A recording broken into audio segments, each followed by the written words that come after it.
Bismillahirrahmanirrahim. Alhamdulillah. Wassalatu wassalamu ala Rasulillah Nabiyina Muhammad ibn Abdillah wa ala alihi wa sahbihi wa man nasarahu wa wala. Amma ba'du. Alhamdulillah, ikhwatul iman, ikhwatu fid din, a'azzakumullah wa uhibbukum fillah. Alhamdulillah ikhwan, kita sambung majlis ta'lim kita, kelas At-Tibyan ini daripada Al-Imam Nawawi At-Tibyanu fi adabi hamalatil Quran. Al-Imam Nawawi meninggal pada tahun 676 Hijrah. Betul? Baik. 676, betul?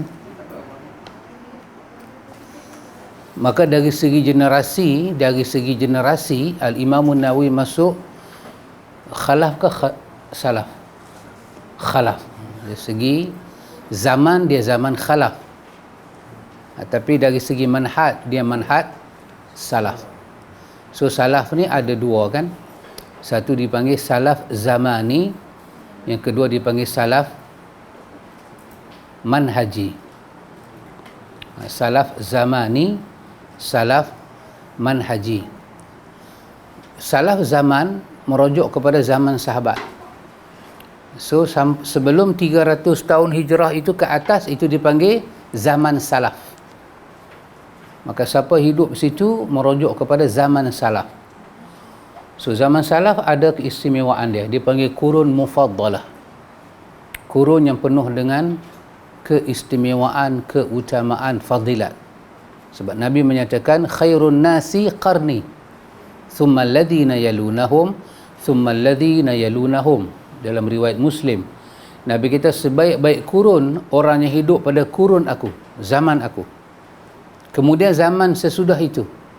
Kemudian zaman sesudah itu. Zaman Nabi, lepas zaman Nabi, lepas itu. Jadi ulama tarikh, ulama sejarah, mereka buat apa panggil tarikh? Buat kajian. Secara mu'tamad mereka tak dapat suatu keputusan mu'tamad sampai hari ini. Cuma secara kecenderungan mereka menyatakan macam mana kita nak kira zaman tu zaman salaf atau khalaf, susah. Maka majoriti ulama tarikh kata zaman salaf itu terhenti pada 300 tahun ke atas. 300 tahun tu naik ke atas, itu kita panggil salaf. Tetapi ada juga ulama tarikh kata tak, dia sampai 400 tahun. Bermakna ada kiraan yang tidak sepakat. Tetapi kita kata majoriti, mereka kata 300 tahun ke atas. Maka itu dipanggil zaman salaf. Maka salaf dipanggil salafus salih, kerana salaf terbahagi pada dua. Ada salaf yang salih, ada ghairu salih. Ada salaf yang jahat, ada salaf yang salih. Yang kita maksud di sini adalah salaf yang salih. Maka dalam riwayat Muslim, Nabi kata kepada Fatimah, Nabi kata, ni'matu salaf laki ana. Sebaik-baik salaf untuk engkau adalah aku. Maka salaf di situ maksud dia orang yang sebelum daripada engkau. Maknanya Nabi dengan Fatimah tentulah Nabi dulu. Maka orang kalau nisbah kepada orang dulu, Nabi cakap dengan Fatimah, antara aku dengan hang, akulah sebaik-baik contoh salaf untuk hang. Maka hang contoh aku bapa hang, dan aku adalah Rasulullah. Jadi daripada situ ulama salaf kata, apakah makna salaf? Salaf merujuk kepada orang terdahulu, orang sebelum kita. Maka orang sebelum kita terbahagi pada dua, satu salih, satu ghairu salih. Maka yang kita kata kurun yang ada fadilat ini adalah salaf yang salih. Pasal itu sebutan kita salafus salih. Maka dengan kita kata salafus salih, kalimah itu telah menjadi kalimah yang khusus. Kalau kita kata salaf saja dia umum. Abu Jahal, Abu Lahab, semua masuk salaf. Maka kita khaskan, kita panggil salafus salih, salaf yang salih. Maka bermula dengan Nabi, sahabat, orang yang melihat sahabat tidak melihat Nabi, dan orang yang melihat anak didik sahabat tapi mereka tidak melihat sahabat. Maka ulama-ulama tarikh kata bila kita kira agak taskunu nafsi. Taskunu nafsi maksudnya mententeramkan jiwa dari segi hujah, pengiraan, geografi 300 tahun. Itu taskunu nafs. Legalah. Bila kita masuk sampai 400 tahun, kelegaan tu macam tak ada. Tak apa seronok. Kerana dengan hadis itu, dengan suasana 300 tahun ke bawah tu dia macam tak masuk. Kalau zaman itu nak dikatakan zaman yang ada kelebihan. Sebaliknya zaman itu telah ada banyak caca marba. Al-Imam Nawawi dia wafat tahun 600 berapa tadi? 76. Kan? Ulama tarikh kata umur dia tak sampai 50. Jadi berapa? 676. Kita ambil 76 lah. Kalau dia mati, katalah dia mati umur dia 40. Saya tak pasti umur dia berapa. Saya kata dalam tak sampai 50. Kalau ambil 50, bermakna dia lahir 60 berapa? 616 kalau umur dah 50 tapi tak sampai 50, bermakna dia hidup sekitar tu, sekitar tu. Dia tidak hidup di kurun salaf, dia tidak hidup di zaman salaf, kurun salaf. Dia hidup di zaman dan kurun khalaf. Khalaf bermakna khalfun, di belakang. Tak khalf, belakang. Jadi perkataan salaf di hadapan, maka dhaddun lawan dia adalah khalaf. So bila kata khalaf, zaman khalaf merujuk zaman selepas 300 tahun hijrah, ataupun saya kata tadi ada ulama kata selepas 400 tahun, tapi kebanyakan majoriti ulama kata selepas 300 tahun hijrah. Jadi daripada Imam Abu Hanifah Nu'man sampai Imam Ahmad bin Hanbal, mereka zaman apa? Maknanya dia suruh tukar lah peperehan tu. Berdebung. Helmi bagi peperehan lain, Helmi 3 kali dah jatuh. Saya duk kira. Jadi daripada Imam Abu Hanifah sampai kita ambil mazhab 4, sebab mazhab 4 ni ada pengikut, ada kitab, dan mereka berkembang. Mazhab banyak tapi tak ada pengikut, ada yang tak berkembang. Kita ambil mazhab yang dominan dalam dunia, yang masyhur 4, daripada Imam Abu Hanifah sampai Imam Ahmad bin Hanbal. Bila kita ambil tempoh tu, kita cuba tengok mereka ini zaman apa. Imam Abu Hanifah mati 150, bermakna dia mati zaman salaf. Imam Malik mati 179, zaman salaf. Imam Syafi'i mati 204, zaman salaf. Imam Ahmad bin Hanbal mati 3.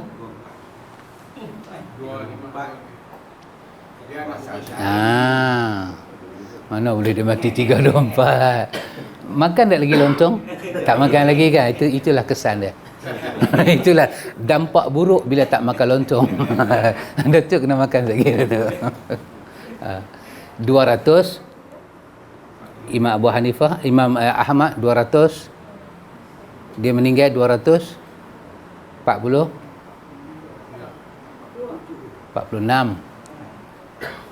bermakna dia mati zaman salaf.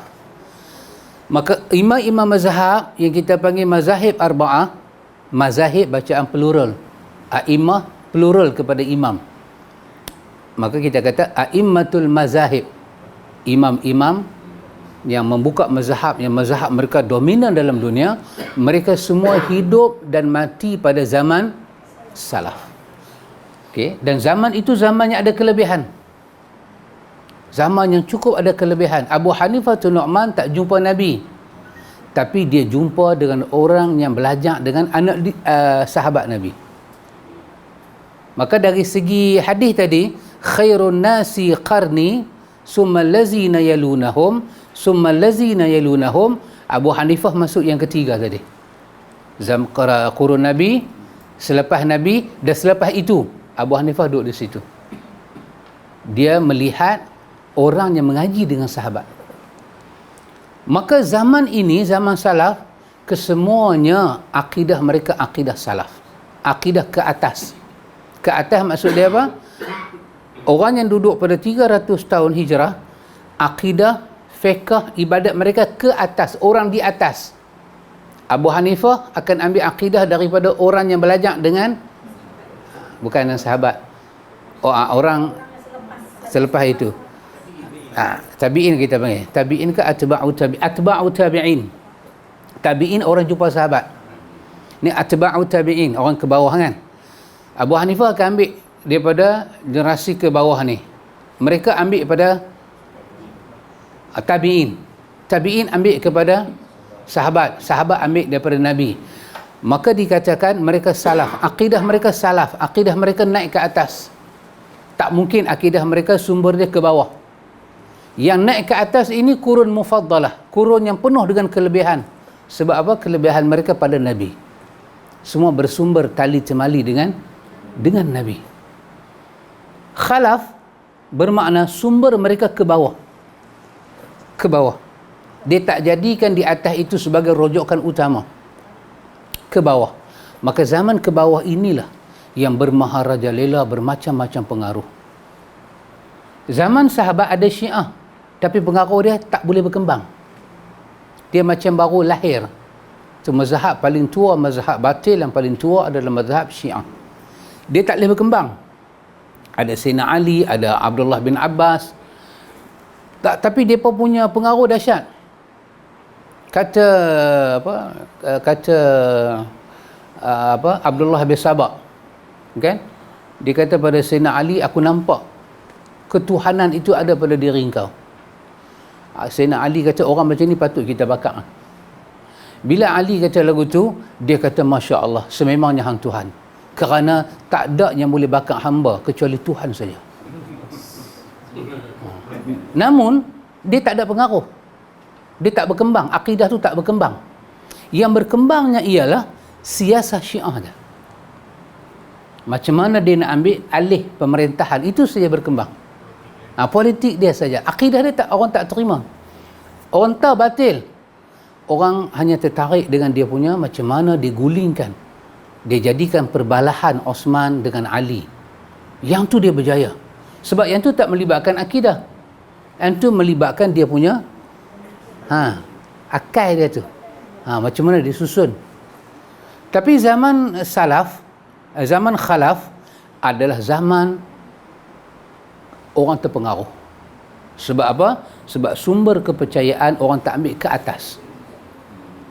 So orang berhenti.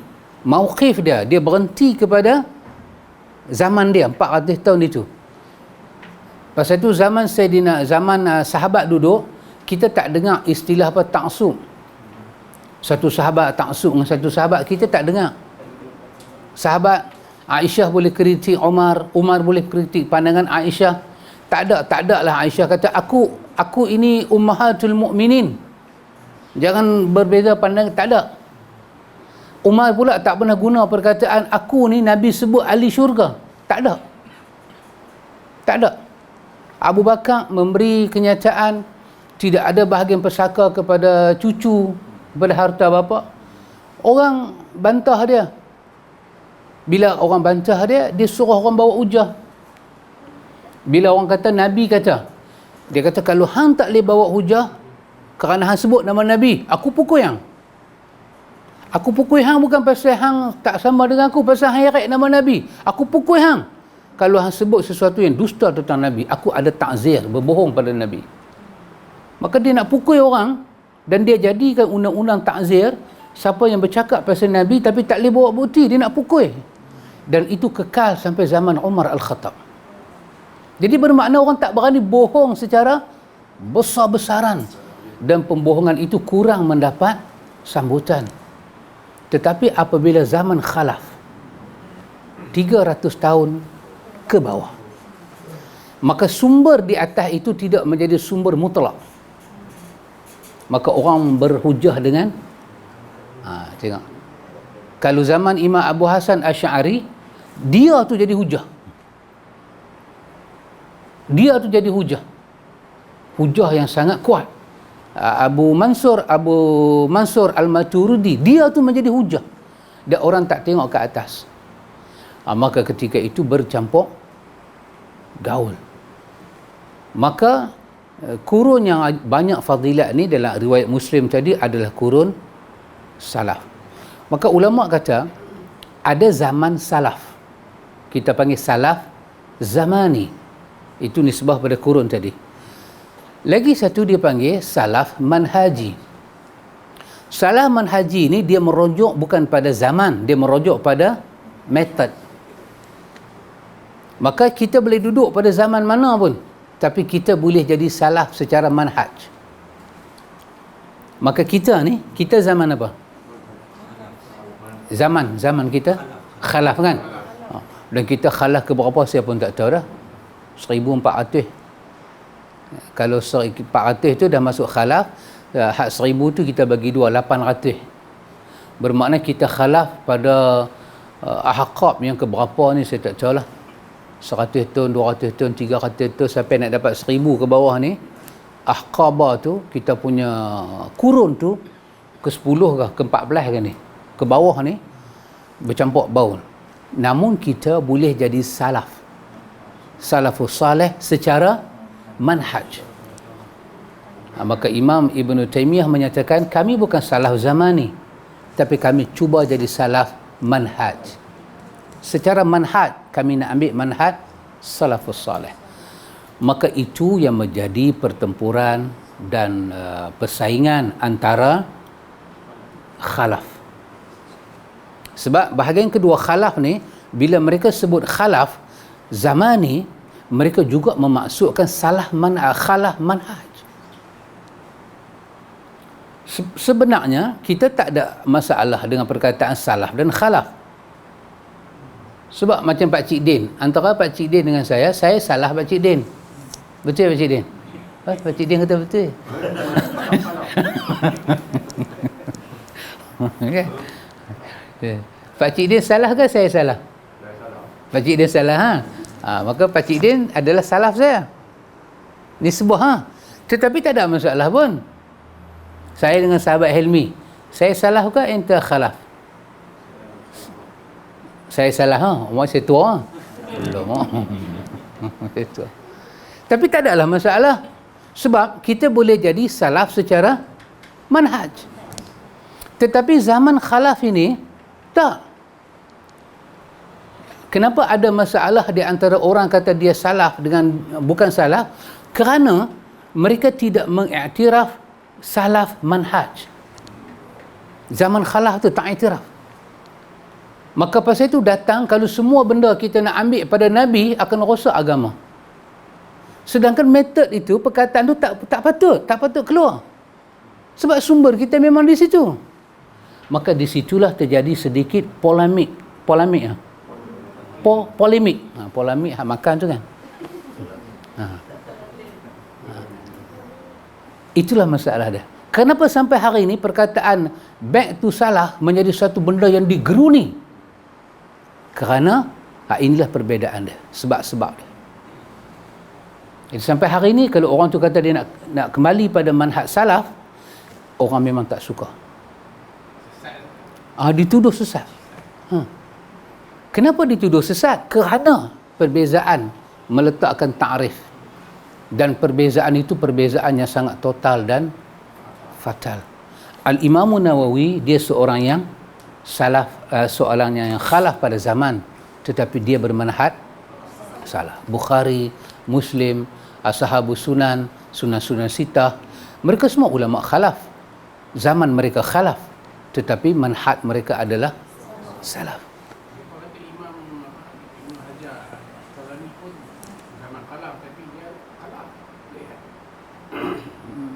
Maksudnya akidah dia. Ada. Kita kata kalau kita baca Fathul Bari tu, tak nampaklah lagu tu. Kita ada Fathul Bari tu, berjilid-jilid dah. Kita baca secara dia menghuraikan hadis, tak nampak. Sebab mazhab dia mazhab salaf. Mazhab dia mazhab apa, Agus? Ibnu Hajar Asqalani, dia bermazhab apa? Syafi'i. Syafi'i mazhab apa? Salaf. Syafi'i duduk zaman salaf. Nawawi mazhab dia apa? Mazhab dia salaf. Mana ada Nawawi mazhab ikut mazhab ke bawah ni, walaupun dia duduk zaman ke bawah, dia tak ikut seorang ulama di zaman dia. Dia ikut mazhab salaf. Ibnu Qayyim ulama khalaf. Ibnu Taimiyah ulama khalaf. Az-Zahabi ulama khalaf. Manhaj dia pun, manhaj dan mazhab mereka mazhab salaf. Apakah mazhab kepada Ibnu Qayyim dan Imam Ibnu Taimiyah? Mazhab mereka mazhab Ahmad bin Hanbal. Ahmad bin Hanbal tu mazhab apa? Mazhab salaf. Tak ada. Jadi tak mana yang masalahnya? Masalahnya bila golongan ke bawah ni tidak mengiktiraf salaf itu mempunyai kelebihan dan keunggulan. Maka bila mereka maksud kata kita ni khalaf, kita mesti khalaf secara manhaj, khalaf secara zaman. Maka bila kita cuba mengambil manhaj salaf di atas, mereka tidak iktiraf. Seolah-olah dia pun nak tutup. Dia pun nak buat bumbung langit yang baru. Jangan bagi nampak. So semuanya kita kena ambil pada khalaf. Sedangkan tak mana cemarnya, kata Imam Ibn Taymiyah dalam Majmu'ul Fatawa, dia kata la aiba, tidak ada keaiban kita menyandar diri kita pada salaf. Kenapa aku dihukum? Tak ada aib pun, tak ada salah pun. Tetapi telah menjadi sedikit kekeliruan dalam pemikiran. Seolah-olah Imam Syafi'i itu macam khalah dia buat. Sedangkan dia salah. Zaman Imam Syafi'i tak ada akidah Asy'ariyah, tidak ada. Tak sampai, orang tu pun tak bertumbuh lagi. Mazhab pun tak berkembang. Kata Imam Ahmad, jangan mengaji pada majlis Ibnu Kulab. Ibnu Kulab di antara orang yang bawa pahaman Mu'tazilah. Jangan mengaji dengan dia. Siapa masuk majlis dia jangan hadir majlis aku. Tak suka dia. Kerana orang ni bawa fahaman yang bukan terkenal daripada sumber manba', sumber daripada salaf. Tapi zaman kita jadi, orang Kelantan kata apa? Bergeger betul? Riuh rendah jadi. Agus jadi babak belur, Agus. babak belur tu bergeger lah. Jadi riuh rendah, Agus. Masalah. Kalau kita mengambil sumber akidah bukan daripada sifat 20, bergeger. Sedangkan sifat 20 tu metod khalaf. Metod saja. Kita tak mau ambil metod tu. Orang hukum kita kafir. Takat hukum kafir okey, kafir terus macam. Kafir okey, lembut. Kafir terus sesat. Sedangkan pada manhaj salaf, benda tu tak terkenal. Itu dapat kita baca dalam buku yang menarik ditulis oleh Muhammad Amin, ada 3 jilid, nama dia Duhal Islam. Duhal. Tapi orang bila buku-buku lagu tu hadir, orang tuduh pula penulis tu liberal lah, tak ada mazhab lah, literal lah, macam-macam dia tulis. Sedangkan bila kita baca buku dia, dia menceritakan perkembangan zaman-zaman akidah ni lahir zaman bila? Satu persatu. Zaman salah bagaimana akidah dia jatuh lagi, zaman khalah mana akidah dia. Helmi, tolonglah pergi tengok what happen. Ada lagi. Saya tak tahu lah. Salah papan kan salah orang, saya pun tak tahu. Baik.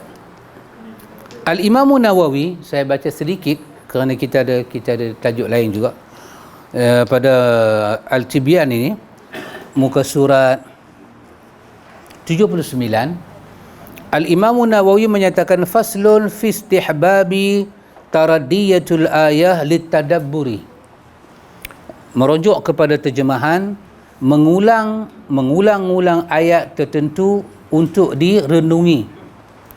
Dia guna perkataan istihbab, dianjurkan. dianjurkan sungguh pada apa? Pada ulang-ulang taradiyatul ayah, kita ulang baca ayat untuk apa? Tujuan kita litadabbur, untuk tadabbur. Kata Imam Nawawi, dia kata qad qaddamna fil fasli qablahu al-hassa 'ala tadabburi wa bayani mawqi'ihi wa ta'assuri as-salafi bihi wa rawayna an Abi Dzarr radhiyallahu ta'ala anhu qala qama an-nabiy sallallahu alaihi wasallam bi ayatin yuraddiduha hatta asbaha wal ayatu in tu'adzibhum fa innahum ibaduk. Rawahu An-Nasa'i wa Ibnu Majah. Hadis ini adalah hadis yang hasan. Kata Al-Imam Nawawi, dia kata kami jelaskan pada pasal sebelumnya, iaitu tentang al-hassa, iaitu anjuran, dorongan untuk merenungi, ala tadabbur, dorongan dan galakan untuk tadabbur, atas tadabbur, iaitu merenungi kandungan Al-Quran, wa bayani mawqi'ihi, dan juga penjelasan tentang kedudukan dia, tak mana kita nak apa, mawqi' dia, tak mana tempat-tempat dia kita nak tadabbur, dan bagaimana wa ta'assuri salafi bihi, dan bagaimana kesan ataupun pengaruh tadabbur ni kepada salaf. Orang dahulu mereka tadabbur begitu dahsyat. Apakah ta'assar, apakah kesan tadabbur itu kepada generasi awal. Dan dia kata warawaina an Abi Dzarr, kami telah meriwayatkan daripada Abi Dzarr radhiyallahu anhu, dia berkata, kata dia Nabi sallallahu alaihi wasallam, Abi Dzarr kata Nabi sallallahu alaihi wasallam pernah mengulang-ulang sebuah ayat hingga ke pagi. Qaman nabiyyu, Nabi sembahyang malam. Nabi sembahyang malam, dalam sembahyang itu Nabi baca ayat ini, ayat 118 surah Al-Maidah. Nabi baca ayat itu, Nabi ulang. Dia kata yuraddiduha, Nabi ulang ayat itu hatta asbaha, sampai dekat-dekat nak subuh. Dan ayat itu ayat ini, in tu'azibhum fa innahum ibaduk, jika engkau menyiksa mereka maka sesungguhnya mereka adalah hamba-hambamu. Nabi bila sampai pada ayat ni dia ulang, dia menangis. Sebab apa? Dia sayang dengan umat dia. Ya Allah, janganlah kau azab mereka. Ini perkataan Nabi Isa. Nabi ulang balik. Ya Allah, nanti di akhirat pun Nabi akan ulang benda yang sama. Kalau kau azab mereka, mereka hambamu, mereka umat aku, ya Allah, kesian. Kalau kau ampun mereka, kaulah yang maha ghafur, kaulah yang maha rahim. Ayat itu bagi kesan pada dia. Artinya ikhwan, di sini kita belajar apa ikhwan? Kita belajar yang Imam Nawawi sebut pada kita pada tajuk sebelum daripada ini. Tajuk yang kita belajar sebelum daripada ini, iaitu tajuk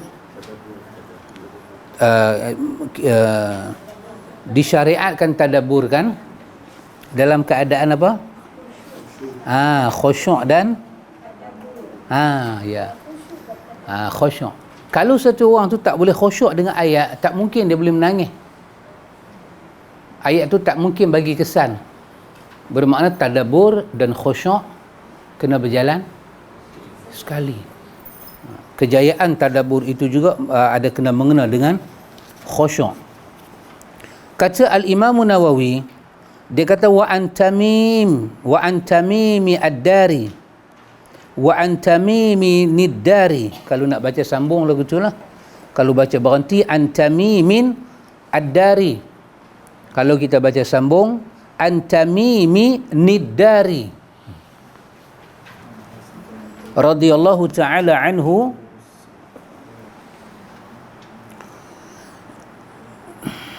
dia kata annahu karrara hadhihi al-ayah hatta asbaha. Diriwayatkan bahawa Tamim Ad-Dari, kalau Melayu Tamim Ad-Dari kan, kalau yang Arab tu Tamimin, min tu bagi dua, lepas tu Ad-Dari, alif lam dal alif roya dari. Jadi kalau kita baca berhenti At-Tamim Ad-Dari, kalau baca sambung kerana mim tu baris dua, At-Tamimi, buang satu huruf, baca mi, buh nun kecil, At-Tamimi Nid-Dari. Kerana kaedah dua bertemu dengan alif sambung, hazafkan satu baris kan. Cerita daripada Tamim Dari bahawa Tamim Dari mengulang-ulang ayat berikut. Dia ulang-ulang annahu karrara, dia ulang hatta hazihil ayat hatta asbaha, sampai masuk waktu pagi. Ayat apa yang dia ulang ni? Ayat ni, am hasibal ladzina jtarahu sayyiati an naj'alahum kalladzina amanu wa 'amilus salihati sawa'am mahyahum wa mamatuhum wa sa'ama yahkumun. Terjemahan dia, apakah orang-orang yang melakukan kejahatan itu mengira bahawa kami akan memperlakukan mereka seperti orang-orang yang beriman dan yang mengerjakan kebajikan, iaitu sama dalam kehidupan dan kematian mereka. Alangkah buruk penilaian mereka itu. Tamim Ad-Dari ini daripada surah Al-Jasiyah ayat ke-21. So Tamim Ad-Dari kerana dia mendapat contoh daripada salaf dia. Salaf dia siapa di sini? Salaf Tamim Ad-Dari, dia sahabat Nabi. Salaf dia adalah Nabi, adalah Rasulullah. So dia mendapat contoh bila mereka baca Quran dalam semayang, luar semayang, sampai pada ayat-ayat yang dahsyat ni, maka dia ulang. Ayat ni Allah Ta'ala kata, kalau am hasibal lazina, kalau bahasa kita lah, bahasa bercakap kita, macam mana orang-orang buat dosa ni boleh terfikir dalam kepala dia Tuhan akan layan dia sama macam orang buat amal soleh. Macam mana dia boleh terfikir begitu? Macam mana? Allah, bukanlah Allah heran, tapi soalan dia, Allah tanya, macam mana hang boleh fikir hang buat jahat kat aku? Hang tak dengar perintah aku? Macam mana hang terfikir aku nak layan hang sama buah hang dalam syurga macam mana orang bertungkuih lumui taat kat aku? Dari mana hang dapat sumber fikiran tu? Allah kata, kalau hang dan terfikir lagu tu, masa hang hidup dan hang mati, hang rasa hang hidup Allah akan bagi berkat macam mana orang buat soleh, orang buat amal soleh, hang mati pun Allah akan layan hang dengan baik. Kalau hang terfikir lagu tu, Allah kata sa'a ma yahkumun. Itulah fikiran yang paling buruk. Fikiran itu akan menghampakan hang sehampa-hampanya. Aku tak pernah layan dua orang ini dengan cara yang sama. Bila ayat tu dibaca oleh Tamim Ad-Dari, menyinggah ke jantung dia. Tamim Ad-Dari ni siapa dia? Dia ni imam. Dia ni qari yang dilantik oleh Umar menjadi imam sembahyang tarawih. Dia satu Abdullah bin Ubay menjadi imam sembahyang tarawih. Mereka ni orang besar. Menyinggah di hati dia, maka dia ulang dan dia ulang. Artinya ikhwan, tak samalah orang-orang yang ijtarahu sayiat, orang yang kumpul kejahatan. As-sayiat itu baca dengan plural. Bukan satu kejahatan dia buat, dia kumpul kejahatan. As-sayiat. Dia kumpul. Kata Abdullah bin Abbas, aku tak pernah tengok satu orang buat dosa lepas tu Allah hukum dia. Tak. Melainkan orang ni Allah azab dia kerana dia kumpul. Dan dia menghazafkan istighfar dalam lidah dia. Hazaf bermakna dia hapuskan.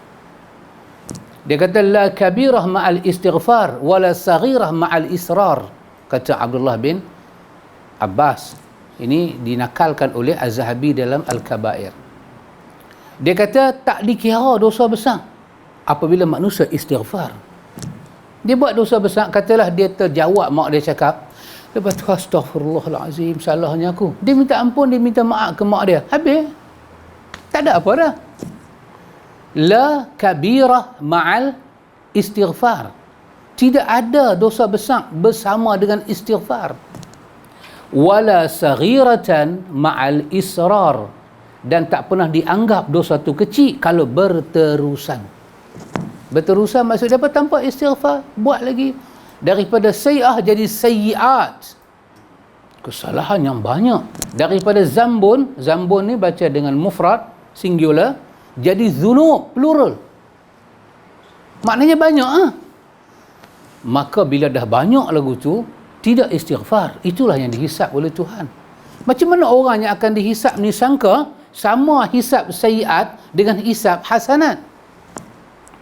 Orang ni Tuhan hisap, tapi hisap apa? Penuh kebajikan. Dia ni hisap apa? Hisap penuh sayiat, sama ke? Maka macam mana datang pada fikiran ni? Am hasibal ladzina jtarahu sayiat am naj'alahum kalladzina amanu wa 'amilus salihat sawa'an mahyahum wa mamatuhum. Mana boleh sama Allah dah? Maknanya kalau dia teringat lagu tu, itulah satu kebodohan yang menghampakan dia. Subhanallah. Tamim Ad-Dari terkesan.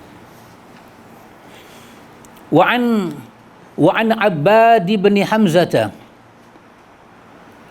kata dia, qala dakhaltu ala Asma'a wa hiya taqra'u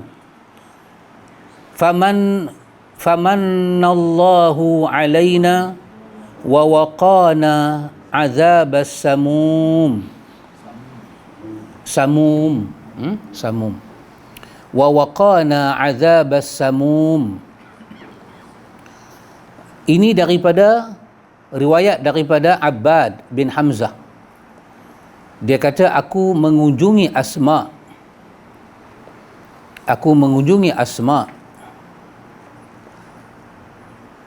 Ketika Asma sudah membaca ayat famannallahu alaina wa waqana azabas samum, terjemahan dia, maka Allah memberikan kurnia kepada mereka dan memelihara kami dari azab neraka. Dia pergi jumpa Asma tengah duk baca ayat ini daripada surah At-Tur ayat 52. Surah 52 ayat 27. Dia kata apa?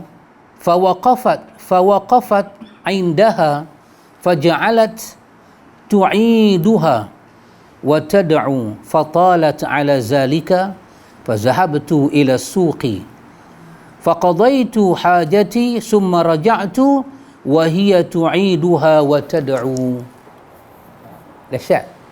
Dia pergi jumpa Asma, Abbad ini. Dia kata bila dia tengok Asma duk baca ayat ni, di antara nikmat Tuhan kepada kita di hari akhirat ni apa dia? Wa waqana, Allah pelihara kita. Kita kata waqina azab benar. Wa waqana, Allah pelihara kita. Waqina, kita minta dipelihara. Wa waqana, Allah kata kami pelihara. Terpeliharalah kita daripada azab yang samum. Satu jenis neraka ni bukan dibakar dengan api saja, bahkan diazab kita dengan asap. Asap yang ada dalam dia tu, kita diazab. Allah pelihara orang-orang yang beriman dalam bentuk dia bagi manna.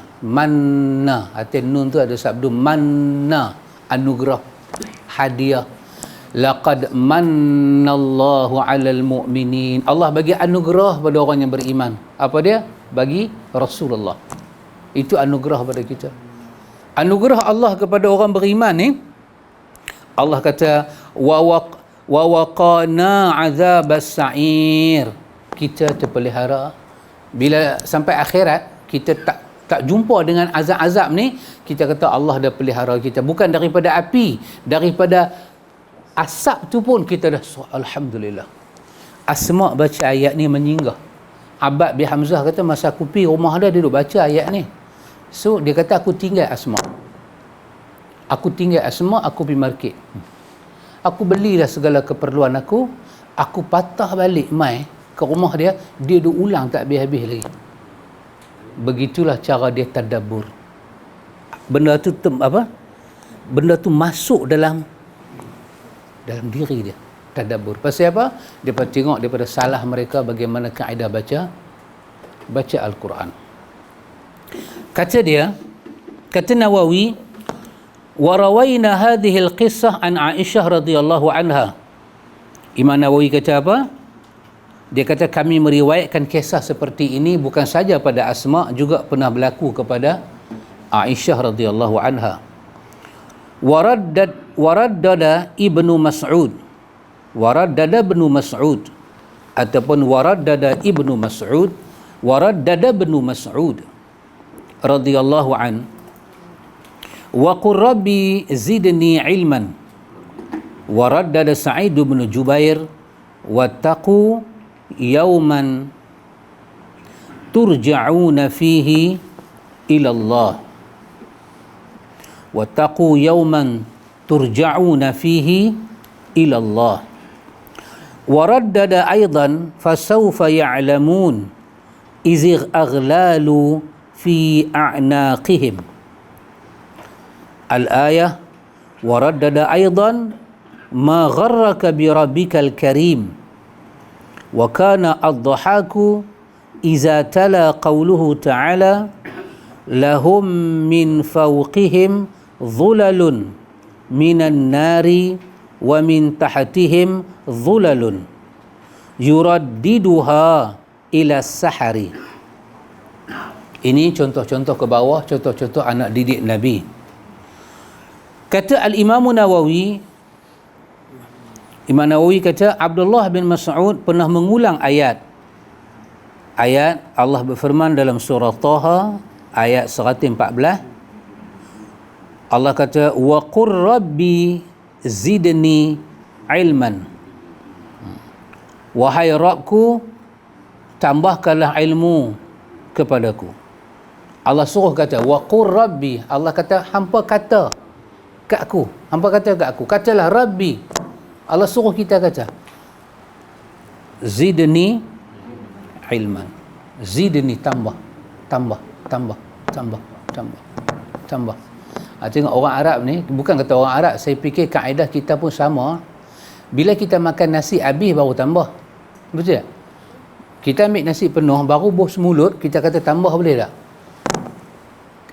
Kalau kita baru makan nasi semulut, ambil sepinggan, baru makan semulut, maknanya tak surutlah nasi tu. Tiba-tiba kita kata tambah. Betul tak? Tak betul. Kita yang suruh tambah pun tak betul. Kalau ada orang pergi tambah, lagi tak betul. Kita kata bendui pun bengkok, dia lurus lagi. Tengok maka sifat zidni apa dia? Dalam pinggan kena habis. Bila kita kata ke Tuhan, Rabbi zidni, Tuhan tambahkan, pastikan ilmu kita habis. Selagi tak habis tak boleh minta tambah. Kena bagi habis ilmu. Macam mana kata ilmu kita habis? Ilmu kita habis diamalkan, baru minta tambah. Yang ada tak habis, tambah apa? Yang minta pun salah. Takkan Tuhan nak buat salah? Tuhan takkan buat salah. Tuhan bagi ilmu, ilmu kita dah sepinggan, tapi amal tak lagi. Selagi ilmu tak amal, dia tak surut. Tak surut ilmu kita. Duk nampak macam tu ilmu kita. Bertambah. Kemana dia dialirkan? Tak nampak. Maka dia akan jadi masalah kita. Maka Allah suruh para Nabi baca doa ni sebab mereka pengamal ilmu terbaik. Bila mereka amal, mereka kata tambah, Allah tambah. Maka Allah kata wattaqullah wa yu'allimukumullah. Kamu takwa pada aku tambah ilmu kamu. Apa makna takwa? Melaksanakan perintah, menjauhi, ya, diamalkan ilmu dalam bentuk itu. Kamu amal ilmu dalam bentuk kamu taat aku, kamu jauhi larangan aku, pastikan ilmu kamu habis kedua saluran itu, aku tambah ilmu pada kamu. Maka baru betul pakcik, baru kita makan kenyang, baru ada peradaban, kesopanan, baru orang tak nampak kita ni bulak, makan tak habis, makan lontong baru semulut, minta semangkuk. Mai semangkuk, makan semulut, minta lagi semangkuk. Hang ni, itunya orang Melayu kata, hang ni nak makan ke nak apa? Betul? Boleh faham ayat tu? Maka Allah sendiri ajak, zidni ilman. Rabbi zidni ilman. Maka janganlah kita nampak ilmu itu dalam bentuk belajar sahaja. Maka ada bahagian kita kena amal supaya dia ditambah. Selagi tak amal, Tuhan tak akan tambah. Sebab bila ditambah pada orang yang tak amal, tambah itu apa dia? Man izdada ilman walam yazdad minallahi illa bu'dan. Ini kata-kata Abdullah bin Mas'ud. Siapa bertambah ilmunya, tidak bertambah taatnya, artinya bertambah jauh dia dengan Allah. Man izdada ilman, siapa yang bertambah ilmunya, walam yazdad minallah, tidak bertambah dia kepada Allah, tak bertambah dia beramal pada Allah, lam yazdad minallahi illa bu'dan, artinya tak bertambah apa-apa dia dengan Tuhan, melainkan bertambah jauh sahaja. Tapi doa ini menunjukkan kerapatan kita dengan Allah. Al-Imam Nawawi bawa kepada kita kisah yang kedua, kisah Sa'id bin Jubair. Dia lalu kepada ayat daripada surah Baqarah 281. Wattaqu yawman turja'una fihi ila Allah. Dan takutlah pada hari ketika kamu semua dikembalikan pada Allah. Dia ulang. Ayat ini dikatakan ayat yang terakhir turun pada Nabi.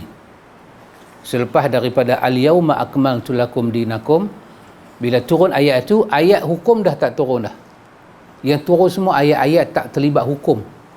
Maka ini dikatakan ayat yang terakhir. Turun di antara ayat-ayat terakhir turun pada Nabi. Selain daripada ayat ni, iza jaa nasrullah, itu ayat-ayat terakhir yang turun pada Nabi.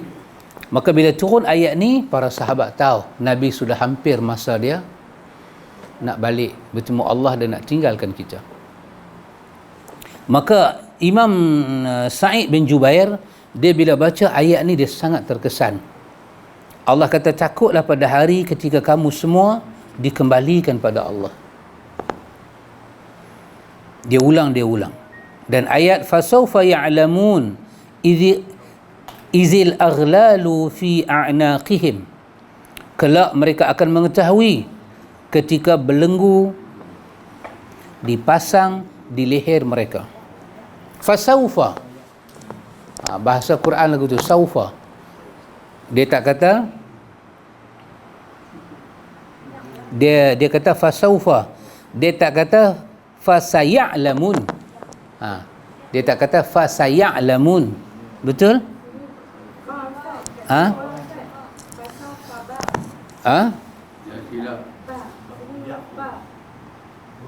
Bukan ya'lamun. Ya'lamun, mana boleh ba'lamun. Ya'lamun. Kalau confuse, buka Quran balik surah Ghafir.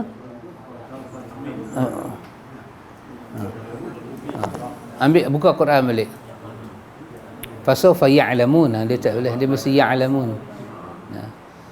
Fasawfa ya'lamun. Dia tak kata fasaya'lamun. Makna dia sama. Sa makna dia akan, saufa makna dia akan. Tetapi satu lil ba'id, satu lil qarib. Fasawfa ya'lamun. Macam apa? Dalam Al-Ha tu, Alhaakumut takatsur hatta zurtumul maqabir kalla sawfa ta'lamun. Allah kata sawfa. Kan? Akan datang jauh. Doa Nabi Musa kan, Rabbi arini unzur ilaik. Qala lan tarani walakin zur ila al-jabal fa in istaqarra makanah fa sawfa ta'lamun. Nabi Musa kata, Tuhan, aku nak tengok hang boleh tak? Allah kata tak boleh Musa, sebab dunia ni tak layak. Tapi hang tengok bukit di sebelah. Kalau aku kata tengok, hang pun tengok bukit tu tak ada perubahan apa-apa. Maka fasaufa ya'lamun, fasaufa tarani. Lepas tu hang boleh tengok aku. Tapi tengok tu di mana? Di akhirat. Tapi dia guna saufa, menunjukkan akan lambat. Bukan kata dandan, benarnya lambat lagi. Orang kata pada kita, mata anta tusafiru ilal hajj, kita kata saufa usafiru. Bila nak pergi Mekah, kita kata insya-Allah saufa usafiru, insya-Allah lah, saufa, saya akan pergi, tapi lambat lagi lah, mungkin 4 tahun 5 tahun. Orang tanya kita, bila nak pergi haji, kita kata insya-Allah sausafiru. Kita pakai sin, bermakna dekat-dekat lah ni, berapa bulan lagi ni nak pergi. Maka Allah kata bicara akhirat ni bicara panjang. Allah tak tunjuk semua di dunia, Allah kata akan ditunjuk. Maka itu menguji keyakinan, tasdik kita kepada Allah, percaya tak dengan apa yang Tuhan nak tunjuk pada kita. Maka apa Allah Ta'ala kata, izil aghlalu, iaitu ada satu kejadian di akhirat, kejadian mereka akan digari fi a'naqihim. Unuq, yang ni unuq. Apa panggil?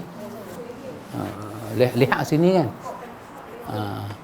Kami akan ambil itu, kami akan cekak di sini, ikat. Tak tahulah, Allah Ta'ala yang maha mengetahui. Ada ulama tafsir kata akan diangkat tangan ni, bubuh di sini, diikat dari sini ke sini. Dia pun akan dalam keadaan yakmahun. Macam mana Yasin kata sebelum sampai perkataan tu? Macam mana? Wa ja'alna min baini aydihim saddan wa min fa'aghshaynahum.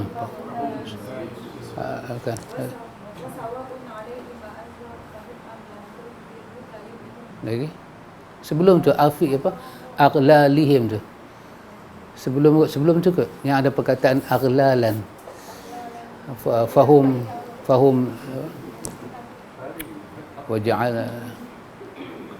waja'alna min baini aydihim. Sebelum buka Quran, tengok Yasin, dia ayat awal. Ayat awal.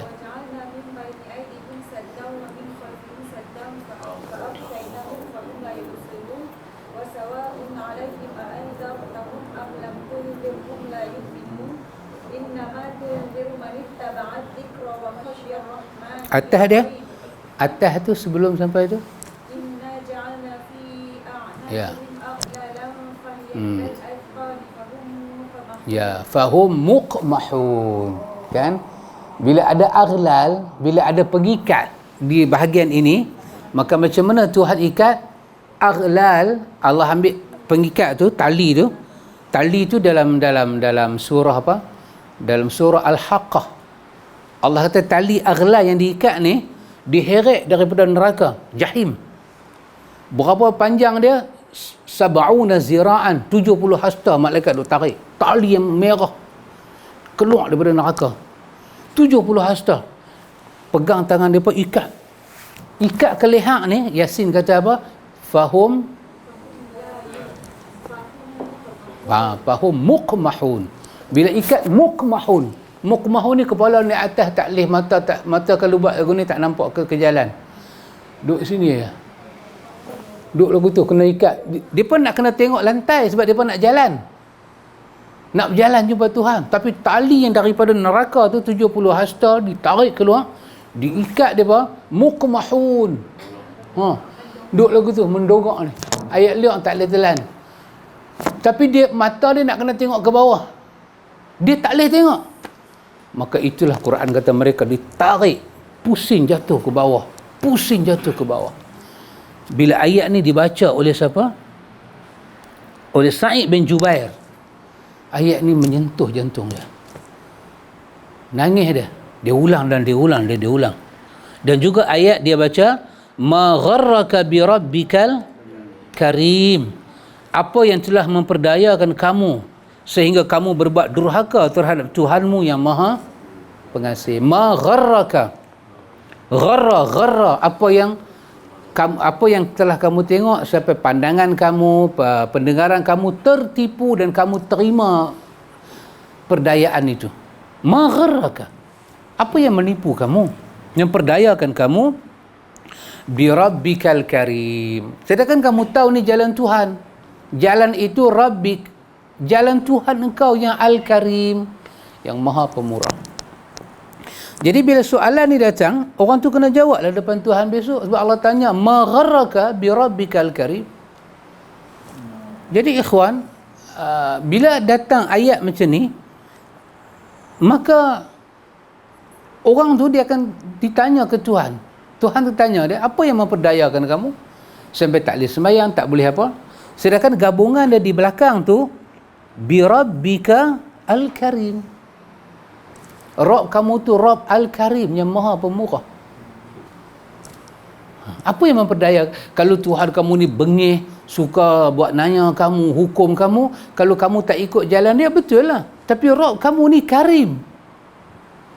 Apa yang memperdayakan kamu sampai kamu jumpa orang berjurih molek, sopan santun, penyayang, kamu tak boleh ikut dia? Kalau orang tu maki kamu ke, marah kamu, betul lah kamu tak ikut dia. Dan ada juga ulama tafsir kata, ma gharraka bi rabbikal karim, soal alal jawab. Allah menyoal, Allah jawab. Allah tanya, apakah yang telah memperdayakan kamu sampai kamu tak ikut jalan Tuhan? Maka itu soalan. Maka dalam ayat ini ada jawapan. Jawapan dia apa? Al-Karim, kerana pemurahnya Tuhan kita terpedaya. Soal alal jawab. Allah soal, Allah jawab. Allah punya pemurah sampai dia tak bertindak atas apa-apa kesalahan kita. Itulah punca kita tak ikut jalan Tuhan. Allah tanya, dia jawab. Hampa tahu tak pasal apa jadi lagu ni? Pasal aku terlampau manjakan hampa. Pasal tu hampa jadi macam ni. Betul kan? Mak bapak pun lagu tu kan? Kadang mak kata ke bapak kan, ni bapak ang lah punya pasal. Anak-anak duk jadi lagu ni, naik atas kepala. Bapak ang lah punya pasal. Kadang-kadang bapak pula kata ke mak kan, ni mak ang lah punya pasal. Sampai nak jentik anak tak boleh, malah tengok mereka buat apa. Jadi kita yang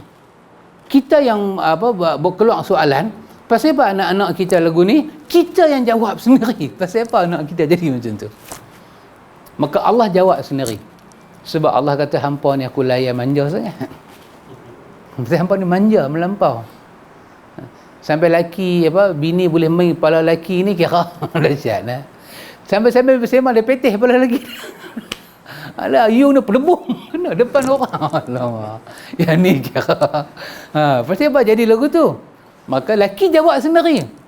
Kalau orang tanya, bini hang petih pada hang, saya manja, dia jawab sendiri. Maka Allah jawab, pasal Allah manjakan kita. Maka di atas itu Al-Karim ni, Allah akan bawa kita ke mahsyar.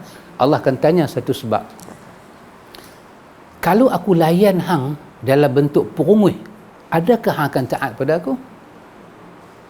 Sebab aku layan hang dalam bentuk karim, hang tak dengar cakap aku. Kalau aku layan hang perungui, agak-agak hang dengar. Maka masa tu baru hamba akan jawab.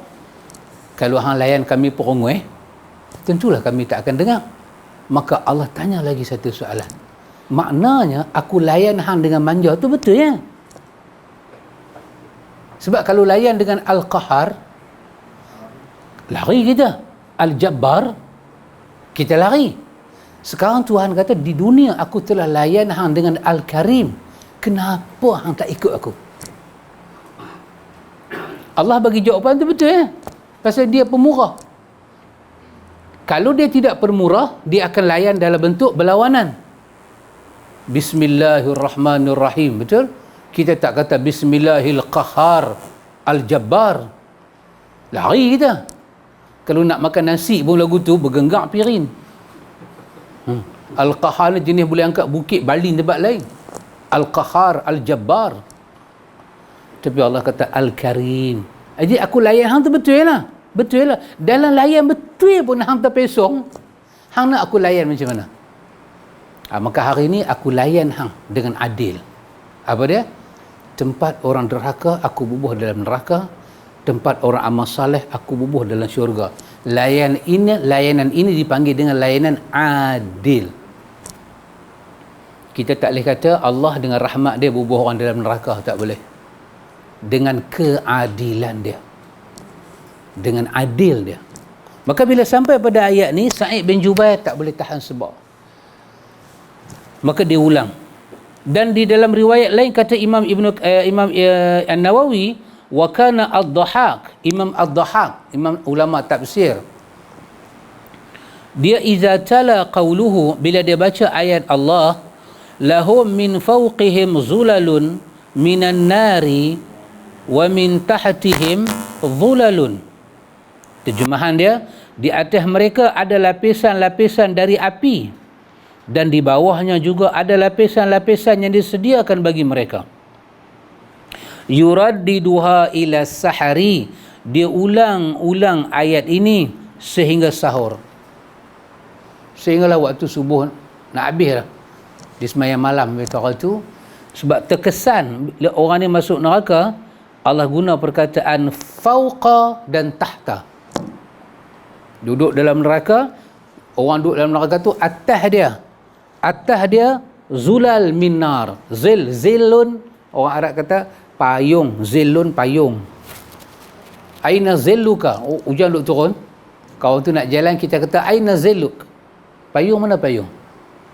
Zillun bermakna benda yang meneduh kita, tak kena hujan. Quran dikatakan zillun, dia teduh kita, kita dapat naungan dia, teduh. Zill, tempat yang tak kena matahari dengan tempat yang kena matahari. Tempat tak kena matahari kita panggil zill, cahaya matahari pergi kita panggil har, tempat tu terdedah panas. Zill. Sab'atun yuzilluhumullah, ada 7 golongan yang mendapat teduhan Allah, payung Allah, Allah lindung daripada matahari. Maka Allah kata esok di hari akhirat, orang yang masuk neraka ni, lahum min fawqihim zulal, di atas mereka ni ada macam payung, tapi payung tu api, duduk atas kepala, bakar daripada atas. Wa min tahtihim zulal, dan di bawah mereka juga ada macam orang tua-tua buat kuih apa, kuih bakar-bakar tu kan, dia bakar atas bawah. Bahulu. Kuih lain bakmi, lain pada bahulu pun lagu tu juga. Bengkang. Akok saya tak mau Kelantan. Kecil manis. Dia ada akok bahulu bakmi. Di Kelantan ada akok campur bahulu. Akok bahulu. Akok bahulu. Mesti lama tak balik.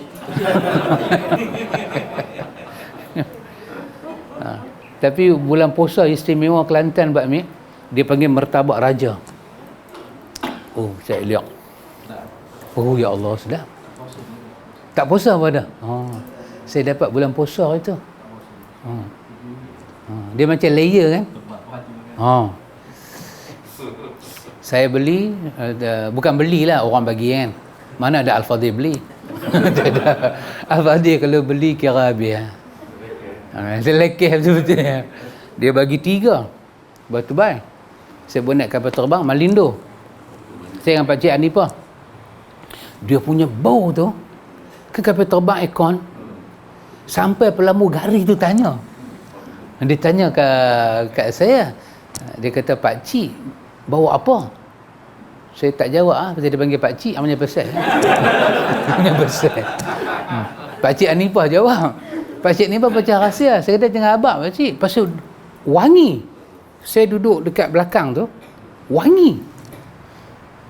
Dia kata, bau apa ni? Bubuh dekat atas kepala kita kan? Pakcik kata, ini martabak raja. Tapi dia tak tahan dia minta sebiji. Dia minta. Wangi betul. Bagi sebiji kat dia. Bukanlah saya tak bagi kan, tapi yang panggil aku tak pernah sabar. Masa tu kita tengah muda kan, lagu ni panggil pakcik tak apalah. Masa tu kita pun pakai baju tangan panjang, pakai kot, pakcik yang panggil. Tak ada pasal aku nak bagi Pakcik ni pun bagi satu. Tapi memang sedap layer dia buat daripada dapur raja. Jadi Allah Ta'ala bila sampai pada ayat ni, ada satu tafsiran, tapi kita tak ambil pun tak apalah. Dia kata berkenaan dengan neraka ni, bila Allah cerita pasal neraka, semua kejadian dalam neraka tu, ini saya kata tak mesti kita ambil. Dia kata semuanya sedang berlaku dalam dunia ni. Kalau Allah kata Allah masak orang dalam satu tempat yang besar, mendidih api, dia kata apa yang kita duk tengok dalam dunia ni, aktiviti kita di dapur, yang itulah kita akan tengok balik akhirat.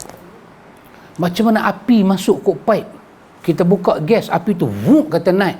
Itulah cara Tuhan nanti buat. Cuma sekarang ni yang masak ikan tu kita, ikan kecil kita besar. Di akhirat tempat ikan tu kita, tempat kita adalah malaikat. Jadi bila dikata ada malaikat membakar orang di neraka, bukan malaikat itu duduk dalam neraka. Macam kita duduk di dapur, kita masak ikan dalam periuk, bukan kita duduk dalam periuk. Kita pengawas api. Pengawas api di luar api. Bermakna api dalam dia punya jagaan. Kalau kata dia ni dibakar, ada malaikat jaga neraka, bukan malaikat itu masuk neraka. Macam kita lah tukang masak duduk di dapur. Bukan dia tu, dia memasak. Dipasang api neraka, boom, kata api tu, bunyi api neraka tu menakutkan. Cuba pergi, ya orang jaga dapur besar-besar kan, ataupun kita pergi tu apa tu di gurun tu, kedai besi tu,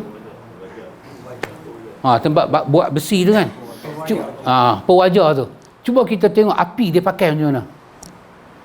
Masa saya pergi ceramah di sana, kawan tu masa bakar api, besi tu punya laju, dia nak pergi tu, tembus dia punya ni, anak anjing dia.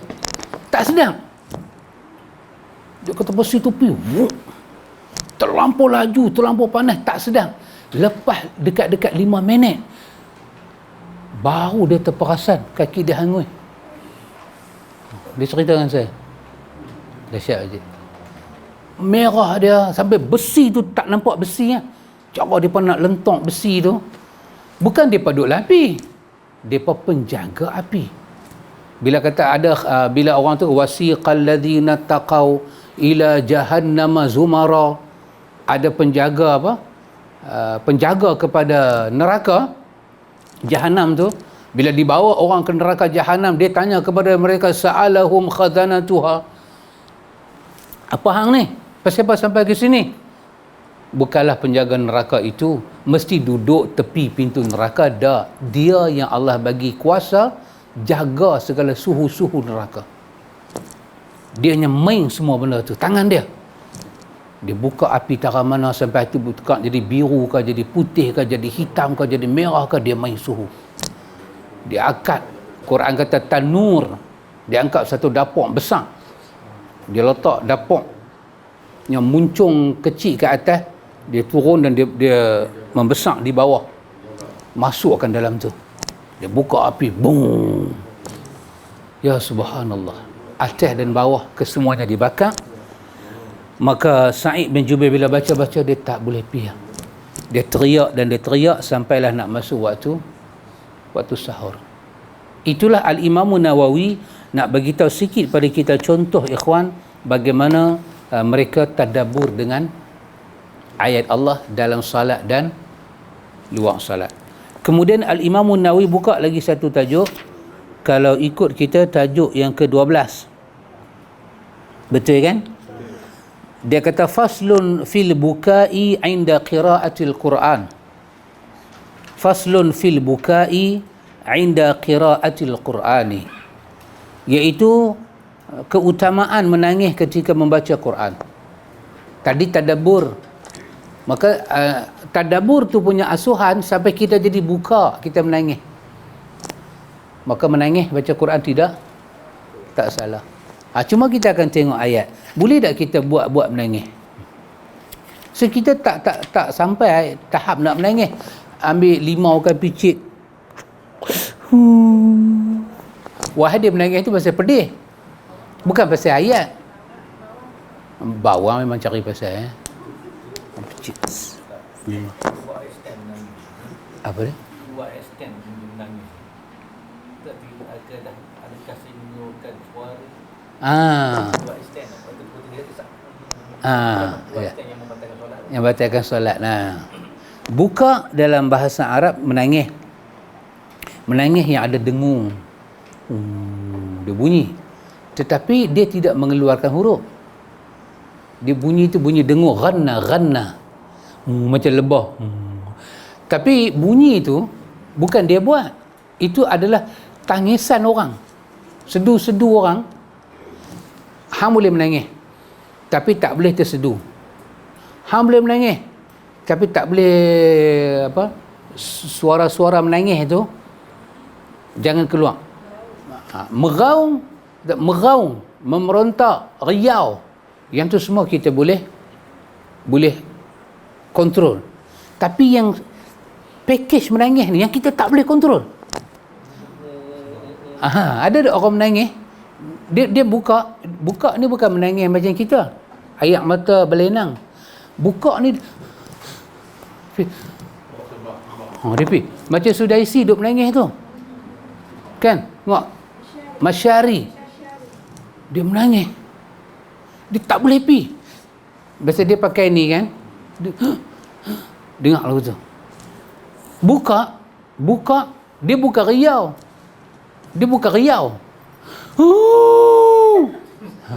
Itu bukan.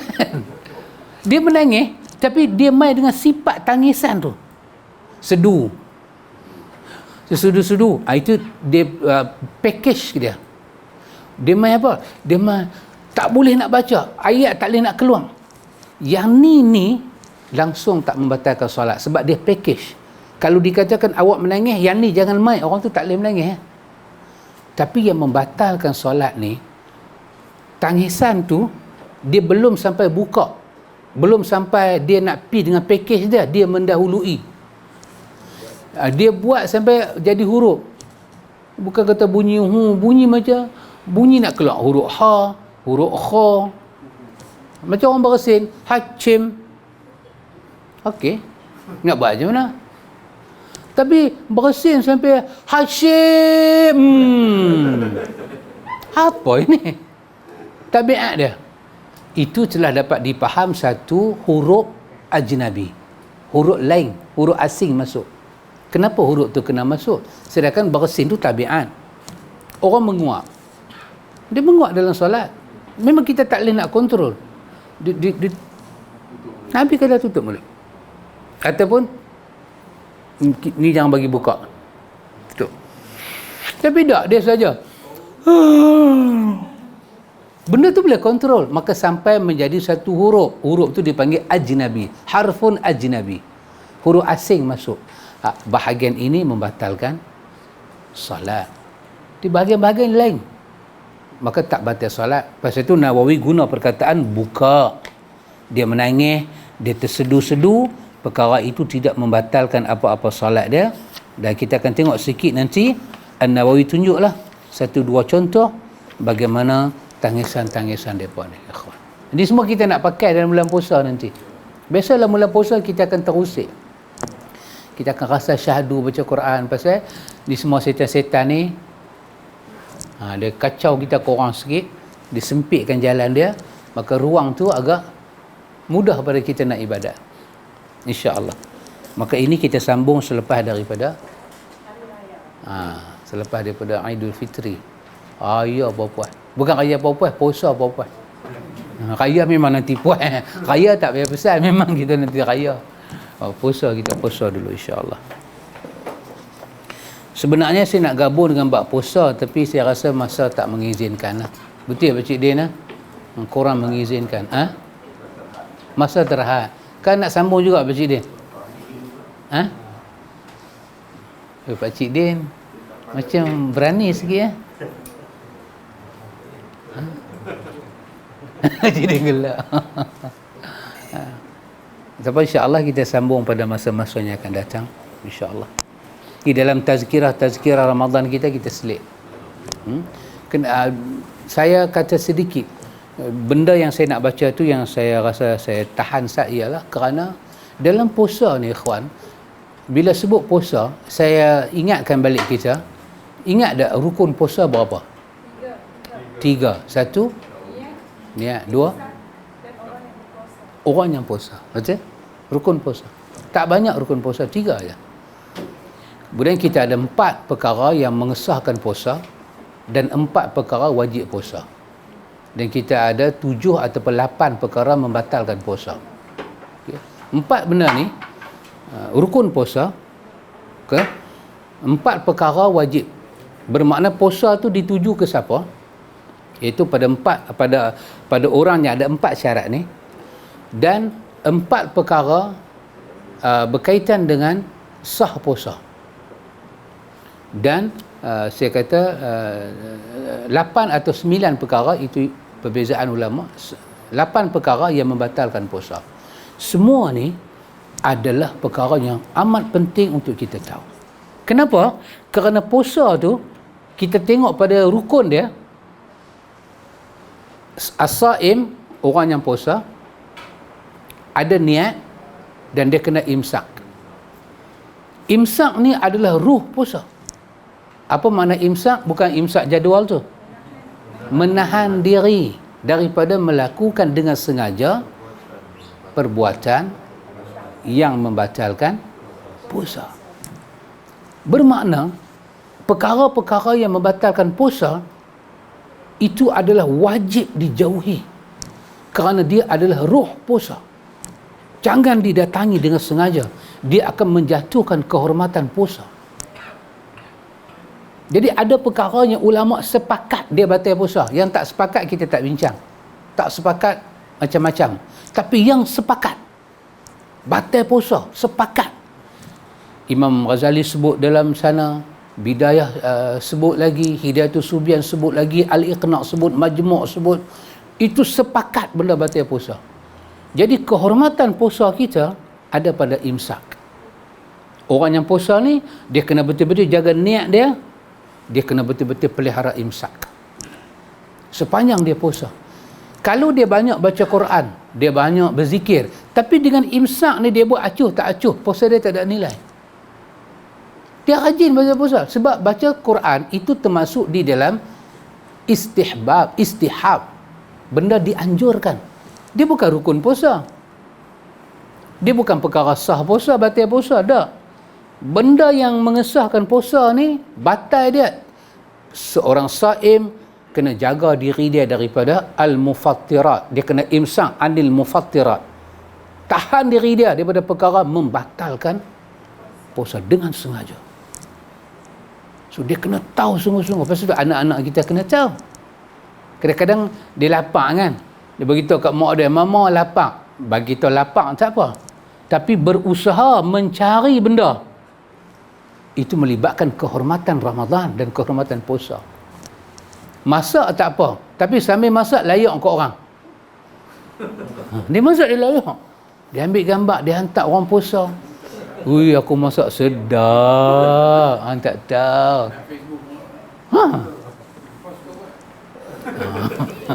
Jaga. Sekarang kita bagi tahu pada kawan saya masak ni hari ni. Yang kita boleh bertukar tak apa. Kita boleh bertukar, tak apa. Tetapi jangan sampai kehormatan itu. Kehormatan itu menunjuk. Itu bahagian kedua Pak Cik Din. Bahagian kedua. Puasa satu bahagian imsak. Lagi satu bahagian apa dia? Qabul. Kita kena jaga diri kita supaya puasa kita yang telah kita imsak tadi tak pula dicerobohi dengan perkara yang kedua. Pandangan, pendengaran, percakapan, tindak tanduk kita. Maka lahirlah perkataan kalimah karamah dalam puasa. Kalimah yang cukup berkat. Inni saim. Saya puasa. Sebesar-besar perkataan Nabi ajak. Hatta Nabi kata orang maki kamu, orang ajak berkelahi, kata kat dia kalimah yang barakah ini. Inni saim. Saya puasa. Reda kita. Kita kata ini saim, dia nak lompat, dia punya pasal. Tapi kita Tuhan protect. Seolah-olah kita kata apa? Inni saim bermakna apa? Saya sedang menjaga diri saya daripada perkara yang membatalkan puasa, imsak. Saya tak boleh buat benda ni, saya kena imsak. Saya puasa. Kerana puasa tu bermakna imsak. Maka perkara itulah yang kita kena dedahkan pada orang, pada anak-anak kita, keluarga kita, orang muda kita. Kalau mereka tak tahu, pasal itulah pencerobohan kepada nilai puasa itu berlaku. Bukan sampai tak boleh melawak. Boleh melawak macam biasa. Tapi kita tahu kita punya hurumat. Batas dia. Batas ni boleh, batas ni tak boleh. Jangan layuk makanan ke orang. Jangan menarik orang pada perkara batal puasa. So isteri dah mula puasa, belah siang hari, dia juga kena hati-hati pakaian dia. Sebab orang tua ni tengah puasa. So kalau selalu dia keluar pakai tu towel saja, bulan puasa siang hari ni dia kena much better be careful. Berai betul pakcik. Ya. Pasal apa? Kerana imsak itu penting. Itulah bini saya, bukan masalah halal haram, masalah nilai imsak.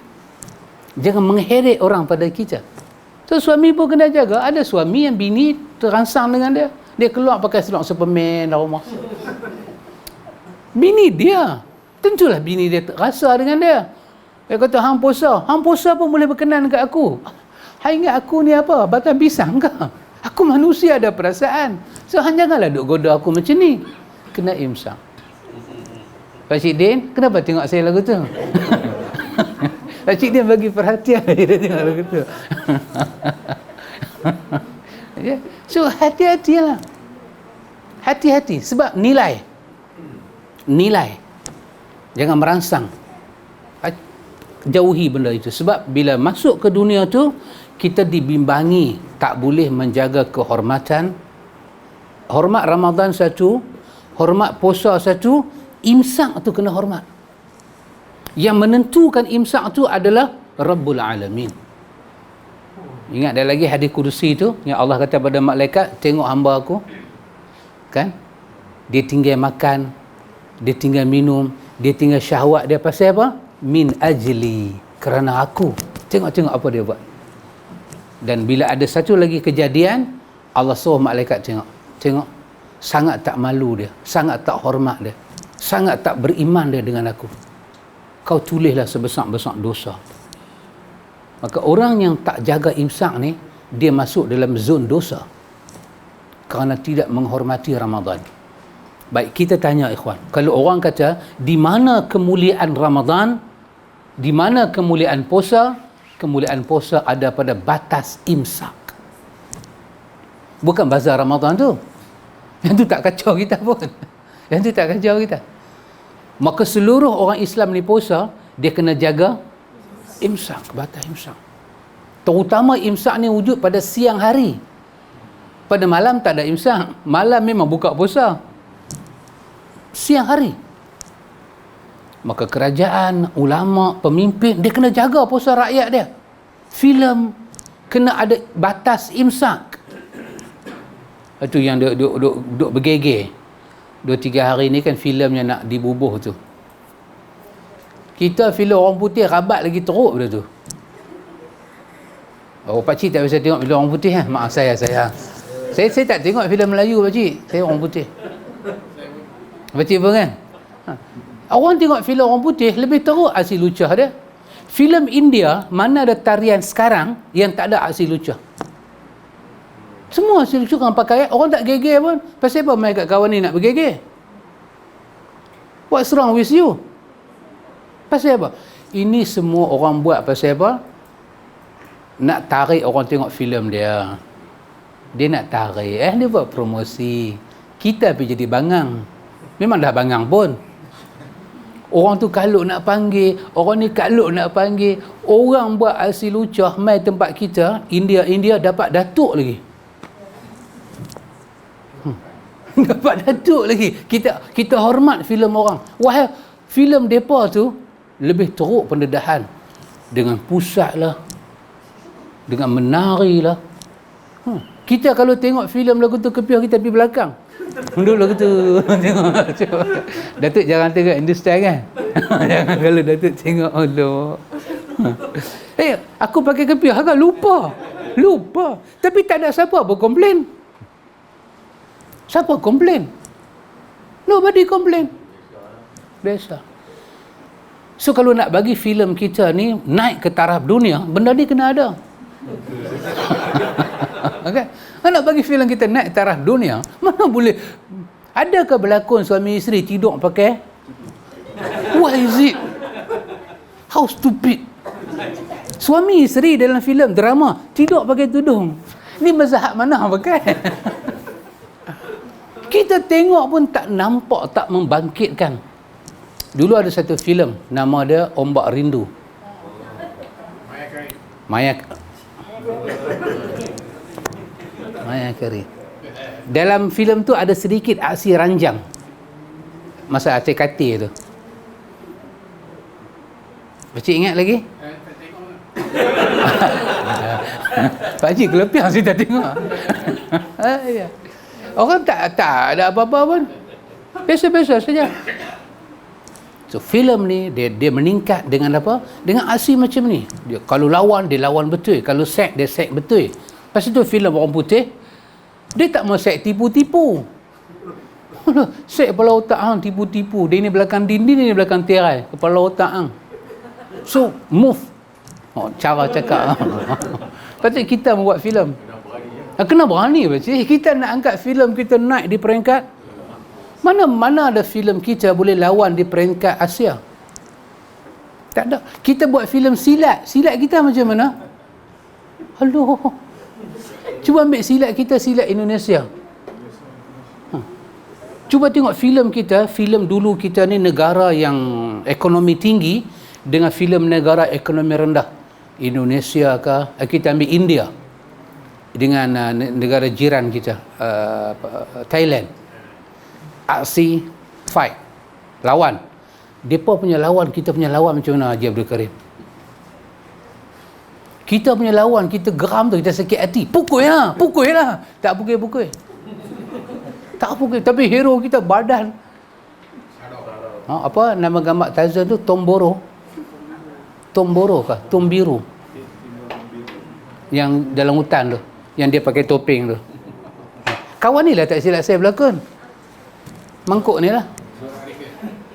Tapi sepanjang filem dia pakai tutup. Dia ada hak filem Sarawak tu. Bapak dia Faizal Husin. Faizal tak mai. Tombiru. Tombiru.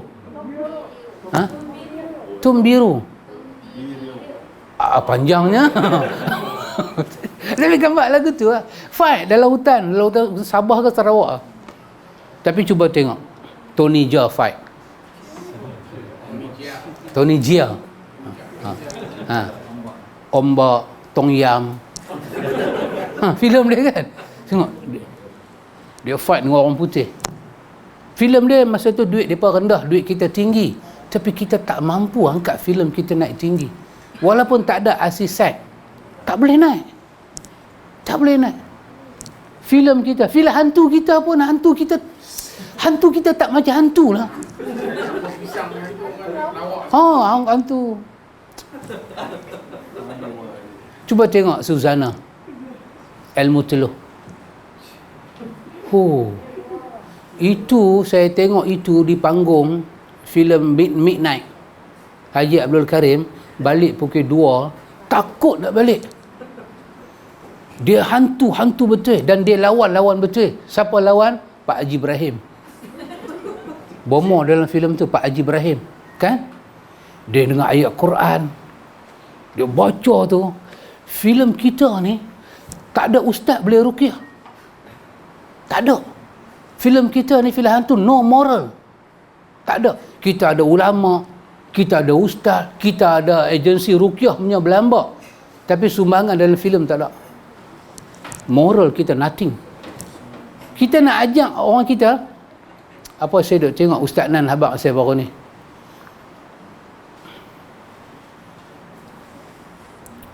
Filem petang pukul 7, apa legal apa? Legal wife. Datuk ada tengok?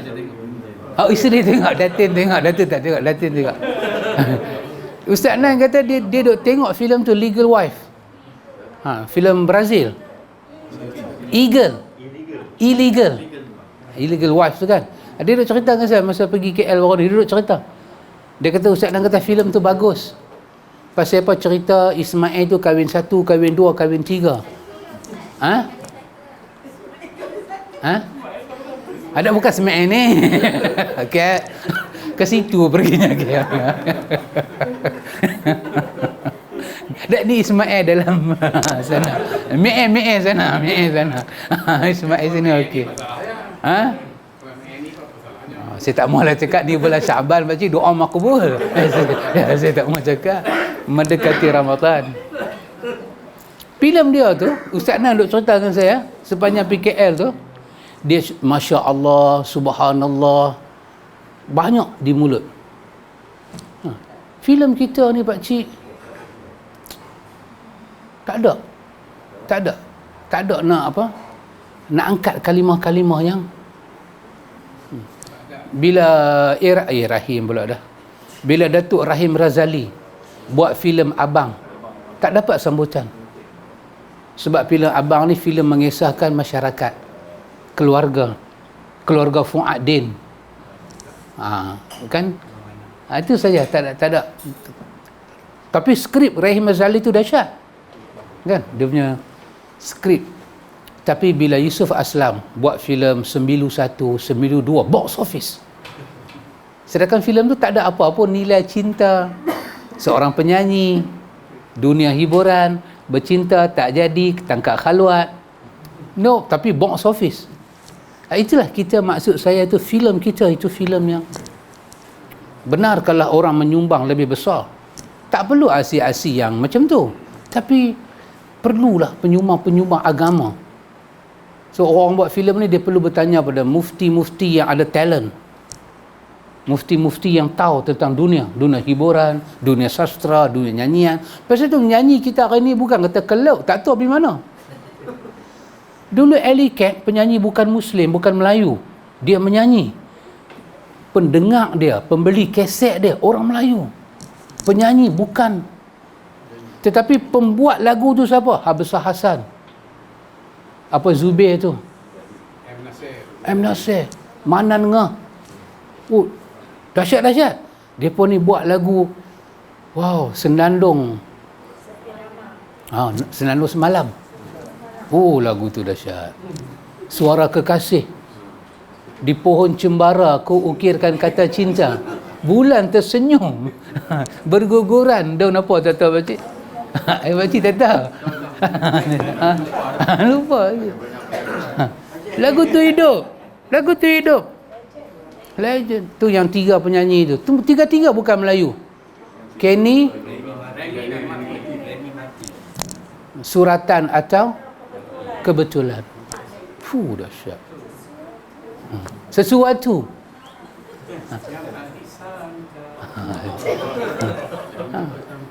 Itu cara mengaji Atibian. Cara mengaji Atibian. Kalau tak mengaji hanyut. Tapi dia balance. Dia bagi balance balik. Boleh sahabat. Jadi pasal kita kesian lah, kita hidup macam tak ada pembimbing, tak ada. Tak ada pembimbing. Macam pemimpin tak ambil tahir rakyat, ulama tak ambil tahir rakyat, yang berlakon ikut suka, yang dengar muzik pun ikut suka, akhirnya macam tak ada apa. Hala tuju tak ada pembimbing, tak ada. Kalau orang ni buat salah, siapa nak tegur orang ni? Macam tak ada. Wahai yang jaga televisyen tu ada, yang jaga kesenian kebudayaan tu ada, tapi depa ni macam tak nampak apa yang patut depa jaga. Filem kita ke mana? Filem tak ada bismillah. Maksud saya filem tu tak bermula dengan nama Allah. Tak ada moral. Story ke mana, tak tahu ke mana. Akhirnya timbul lah aksi duduk atas paha, duduk atas perut. Lepas tu gamaknya depa tengok macam cemar mata kot kan. Wahai depa tengok gambar orang putih, depa tak ada masalah apa. Bila orang Melayu buat jadi macam terkejut pula, bukan terkejut, terkejut. Terkejut. Ni apa ni? Filem kita dah jadi lagu ni. Wahai anak depa pun tengok filem orang putih. Korea, gambar Korea. Lagilah ya Allah. Semua muka-muka artis kita Korea. Muka duduk kok diam, rambut Korea. Rambut biru. Pergi interview nak jadi apa, menyanyi. Sampai Mas apa tu nama dia? Yang dia pegang mikrofon macam ni. Mas apa? Mas Hidayu. Mak si Dayu bukan kata komen, dia nak angin terus pada kawan tu. Hang menyanyi apa? Mana lirik hang? Surah hang pergi mana? Dia pun naik angin. Wahai dia penyanyi. Oh, zaman dia menyanyi dahsyat. Oh, dia menari macam pungkok itik, pakcik. Masa dia tu. Aku petik gitar di bawah pohon bambu. Aku petik gitar kau macam mana tu? Oh, lagu dia tu. Zaman dia, zaman Amalina. Dandut lah, dia pandai dandut. Tak ada apa-apa. Tapi zaman lah kita tak faham. Menjerit macam mana. Tak tahu. Dia menjerit. Lagu apa dia menyanyi, je? Pakcik rockers dulu, Bumi Putra rockers. Dia panggil apa? apa? BPR. Lepas rockers, pakcik. Pakai selok fit. Rambut tu dia punya labuh. Baju macam-macam dia pelekat. Tapi dia menyanyi, kita faham. Kita faham. Search. Rockers tak rockers? Rockers. Main macam mana, kena take pic, main jalan tak jalan sama banyak. Tapi dia menyanyi Isabella. Pakcik. Kita dengar, dia riau Isabella tu. Okey Agus, yang Indonesia tu Agus. Tangan madu di tangan kananmu, racun di tangan kiriku. Kau suka keju, aku suka singkong. Indonesia rockers Agus. Tapi kita Malaysia faham. Oh, dengar. Oh, kita faham lirik dia. Tapi yang duk main lagu ni, alah, macam cengkerik tertina bata. Wih. Lirik apa, muzik apa. Dia pergi ke mana kita pun tak tahu. Tapi tempat kita ni ada menteri jaga hal ehwal seni. Tapi seni kita pergi mana? Dulu Datuk Mamat Rahmat, Allahumma ghafir lahu warhamhu wa'afihi wa'afu anhu. Dia pesan siapa artis rambut panjang jangan masuk TV. Kalau dia pun nak potong rambut time tu, okey lah, jaga kesenian. Lah, mai rambut tak tahu. Rambut ke pakcik, penyapu ruman ke, tak tahu mai. Kuku panjang-panjang. Mata ni, anak mata tak tahu warna apa. Ambil bulu landak botang mata. Tu dia punya duk mai kelipok. Mai nak nyanyi. Dia tak tahu apa pakcik. Dia tak tahu seni, dia tak tahu budaya, dia tak tahu apa-apa bahasa Melayu ni punya grammar dia tak tahu. Dia pegang benda tu, dia nak menjerit. Mas Hidayu mengamuk kat dia sekali. Dia riak, "Weh, pergi balik." Itu dia lah hiburan kita. Kita hilang identiti bahasa, bangsa, semua hilang. Habis kesian kat kita. Jadi macam mana nak buat? Dia nak masuk puasa ni, identiti tak ada. Tak ada orang. Tak tahu lagu apa. Dia main lagu apa pun tak tahu. Akhirnya kita ni kena baliklah ke zaman sebelum. Nak dengar pasang iliket balik. Nak dengar lagu baru tak boleh pi. Lagu Kiramli okey Ustaz. Banyak Okey pakcik. Ada lirik dia tu ada moral. Kita tanpa muzik pun kita boleh faham lirik dia. Dia nak kata apa? Iliket buat lagu apa? Naskah untuk ibu. Usahlah ibu bimbang tentang cinta kami.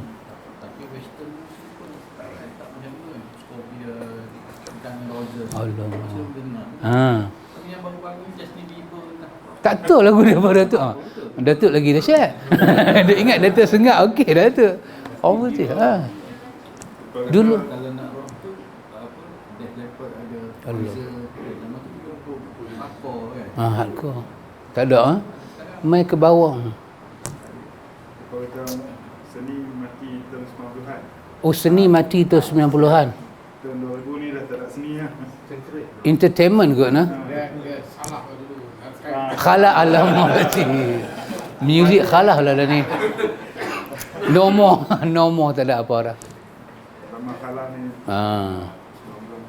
Kira tamat dekat tahun 90-an tu kan. Habis dah. Lepas tu habis. Dulu Diana Ross dengan apa? Lionel Richie apa? Lionel Richie ya? Richie. Pakcik tahu lagu apa? Endless Love. Endless Love. Semua movie ambil lagu tu sebagai Cik Mak. Yang Datuk sebut tadi tu, yang janggut putih tu nama apa? Kenny Rogers. Lady.